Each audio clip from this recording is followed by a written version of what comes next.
کہ بھئی آج بھی اگر امت کو ایک جٹ کرنا ہے تو اس کی بنیاد یہ ہے کہ لا الہ الا اللہ محمد رسول اللہ ہی کو جاننے کی ہم کوشش کریں.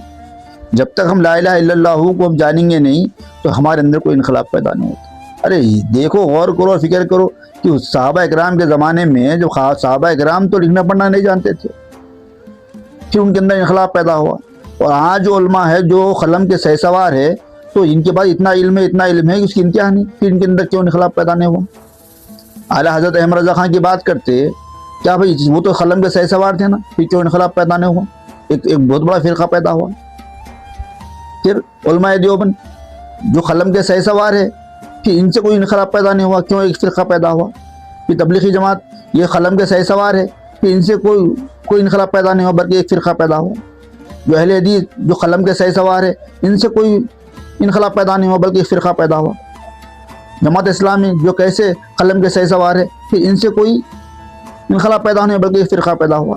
ارے دنیا کے اندر جتنے فرقے پیدا ہوئے سارے کے سارے فرقے جو ہے قلم کے سہ سواروں نے پیدا کیے. لیکن تاجدار مدینہ انبیاء کے امام سرکار دو عالم صلی اللہ علیہ وسلم امی تھے، اور حضور پاک صلی اللہ علیہ وسلم کے صحابہ بھی امی تھے، لیکن کوئی فرقہ پیدا نہیں کرے بلکہ امت کو حقیقت کا علم پیش کرے. تو ہم یہ بتا رہے ہیں کہ آج بھی اگر دنیا کے اندر انقلاب پیدا ہونا ہے تو وہ پیدا ہو سکتا تو ایک ہی بنیاد پہ، وہ ہے لا الہ الا اللہ محمد رسول اللہ ہی کے بنیاد پہ.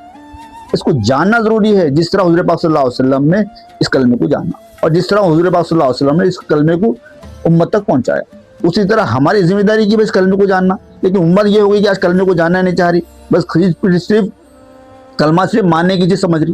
ارے بھائی کلمہ ماننا نہیں، پہلے جانو. ارے جاننے کے بعد کلمے کو ماننا، یا جانتے ہی نہیں کلمے کی تعلیم کو پھر بولتے ہم مان لیے، ہم سب جان گئے بولتے. آج اسلام کے اندر صرف ایک ہی چیز کی بنیاد کے اوپر کام چل رہا، وہ ہے نماز، روزہ، زکوٰۃ، حج، اور کلمے کو سب چھوڑ دیا.